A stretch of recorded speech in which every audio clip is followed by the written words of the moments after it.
નમસ્કાર દર્શક મિત્રો, આપ નિહાળી રહ્યા છો સાંઈ ગ્રુપ મીડિયા હાઉસ દ્વારા સંચાલિત નવસારી લાઈવ અને ઝટપટ ન્યૂઝ. નવસારી મહાનગરપાલિકા બન્યા બાદ આ બીજું બજેટ આજે રજૂ કરવામાં આવ્યું. આજનું બીજું બજેટ જે ખરું એ ફરી એકવાર કમિશનર દેવ ચૌધરી અને નવસારી જિલ્લાના કલેક્ટર અને હાલના નવસારી મહાનગરપાલિકાના વહીવટદાર શિપ્રા અગ્રેની અધ્યક્ષ સ્થાનની અંદર પ્રસ્તુત કરવામાં આવ્યું. 1286 કરોડ રૂપિયાનું ઐતિહાસિક બજેટ જે ખરું એ આજે મંજૂર કરવામાં આવ્યું છે, રજૂ કરવામાં આવ્યું છે. મહત્ત્વની વાત એ છે આ બજેટની અંદર ઘણા બધા વિકાસના કામોને હાલ તો પ્રાધાન્યતા આપવામાં આવી છે. રસ્તાઓ હોય, ગટર હોય, પાણી હોય અને નવા સમાવેલા 4 ગામોની અંદર પણ સ્ટ્રીટ લાઇટ હોય, ગટર હોય, પાણી હોય એ સુવિધાઓને ધ્યાનમાં રાખવામાં આવી છે. રસ્તાઓનું રીકાર્પેટિંગ, નવી ગટર લાઇન નાખવી અને સાથે જ પાણીની લાઈનો, પાણીના સબપંપ તેમજ અંડરગ્રાઉન્ડ કામકાજને પણ ધ્યાન આપવામાં આવ્યું છે. એટલું જ નહીં, નવા ગામોને આવરી લેવામાં આવ્યા છે. એટલે સ્ટ્રીટ લાઇટ હોય કે ત્યાર પછીથી લાઇબ્રેરી હોય કે ત્યાર પછીથી વૃદ્ધો માટેનું પાર્ક હોય, રસ્તા હોય, ઓવરબ્રિજ હોય અથવા તો અંડર ટનલ હોય, આ તમામને પ્રાધાન્ય આપવામાં આવ્યું છે. તો સાથે જ બીજી બાજુ વાત જો કરવામાં આવે તો નવસારી મહાનગરપાલિકાની નવી ઓફિસ, મેયર, કમિશનર અને અન્ય અધિકારીઓ માટેના બંગલા, સાથે જ આ બધા પાછળ જે ખર્ચ થવાનો છે એને પણ નજરઅંદાજ કરી શકાય એમ નથી. તો કહેવાનો મૂળ ભાવાર્થ છે કે જે બજેટ રજૂ કરવામાં આવ્યું, ઐતિહાસિક બજેટ રજૂ કરવામાં આવ્યું, નવસારી મહાનગરપાલિકાનું આ બીજું બજેટ છે અને જે સૌથી વધુ રકમવાળું અત્યાર સુધીનું, જી હા, અત્યાર સુધીના ઇતિહાસની અંદર સૌથી વધારે બજેટવાળું એટલે કે 1286 કરોડ રૂપિયાની રકમવાળું આ બજેટ પ્રસ્તુત કરવામાં આવ્યું છે.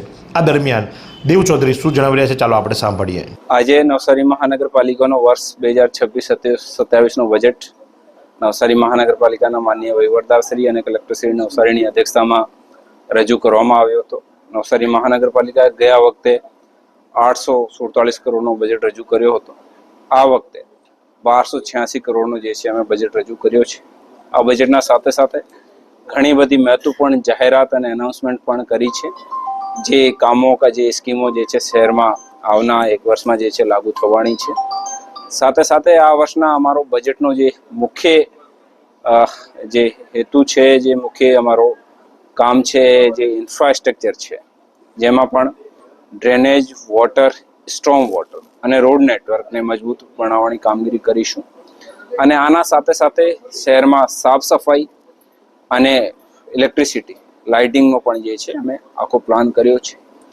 અને આના સાથે સાથે શહેરમાં એવી ઘણી બધી સુવિધાઓ જે છે જે લોકોને મળી શકે છે, જે ગાર્ડન હોય, પાર્ક્સ હોય, લાઇબ્રેરી હોય, એવી બધી સુવિધાઓ, સિવિક સેન્ટર હોય, જેનાથી જે છે લોકોને સુવિધાઓ, સરકારશ્રીની સુવિધાઓ ઘર બેઠા વધારેથી વધારે મળી શકે છે. માનનીય વડાપ્રધાન શ્રી અને માનનીય મુખ્યમંત્રી શ્રીના માર્ગદર્શન અને દિશાનિર્દેશ હેઠળ રાજ્યનો શહેરી વિકાસ વિભાગ અમારા માનનીય મંત્રી શ્રીના માર્ગદર્શનમાં આજ સતત પ્રયત્ન કરી રહ્યો છે કે લોકોને શહેરની તમામ સુવિધાઓ ઘરે બેઠા મળી જાય. અને આપણા શહેર પણ જે છે, જેવી રીતે આપણે કોઈ પણ બીજા દેશના કે બીજા સારા શહેરની વાત કરીએ છીએ, તો આ જ લેવલ ઉપર આ જ સેમ જે છે એક જ લાઈન ઉપર જે આવી શકે છે. અને એવી જ રીતે સાથે સાથે 2030માં જ્યારે ગુજરાત કોમનવેલ્થ યોજવી રહ્યો છે, ત્યારે પણ નવસારીના જે છે ખેલાડીઓને, નવસારીના જે છે રમતવીરોને પણ આમાં અમે જાહેરાત કરી છે કે આને વધારેથી વધારે પ્રોત્સાહન મળે અને એ લોકો જે છે ત્યાં ઇનામ જીતી શકે છે અને પ્રોત્સાહન મળી શકે છે. માનનીય કેન્દ્રીય જળશક્તિ મંત્રી શ્રીનો આગ્રહ હોય છે દર વખતે કે આપણે રેન વોટર હાર્વેસ્ટિંગ ઉપર વધારેથી વધારે ધ્યાન મૂકીએ. આની પણ જે છે અમે બજેટમાં જોગવાઈ કરી છે. એવી રીતે લગભગ 15 જેવી ખૂબ જ અત્યંત જરૂરી એવી વ્હીકલ ઉપર ટેક્સ વેવિંગથી લઈને નવો કોઈ ટેક્સ નહીં વધારવાની, એવી ઘણી બધી 15 જેવી મોટી જાહેરાતો છે જ. આના સાથે સાથે મેજર અમારો ફોકસ જે છે વોટર, ડ્રેનેજ, સ્ટ્રોમ વોટર અને રોડ નેટવર્ક ઉપર રહેશે. તો આ પ્રમાણે પાંજરાપોળ હોય, ઢોરવાડો હોય, લાઇબ્રેરી હોય, સિનિયર સિટીઝન પાર્ક હોય, બ્યુટિફિકેશન હોય, ફ્લાવર શો હોય, જી હા, ફરી એકવાર flower show, mango show, cultural activity અને આ બધી થીમો પર પણ ખર્ચ કરવામાં આવશે. આઇકોનિક રોડ બનાવવામાં આવશે, એના માટે પણ બજેટ ફાળવવામાં આવ્યું છે.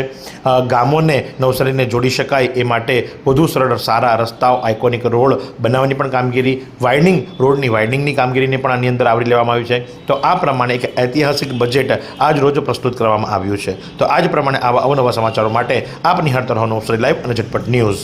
એવી કઈ હોસ્પિટલ છે જ્યાં કેન્સર માટે સર્જરીની સેવા હોય, કિમોથેરાપીની સારવાર હોય, રેડિયેશનની સારવાર હોય, પીટી સીટી સ્કેન હોય, કેન્સરની પેથોલોજી હોય, મેમોગ્રાફી હોય, એટલે કે બધું જ. હા, બધી જ સારવાર એક જ હોસ્પિટલમાં હોય. તે છે નવસારી નિરાલી કેન્સર હોસ્પિટલ.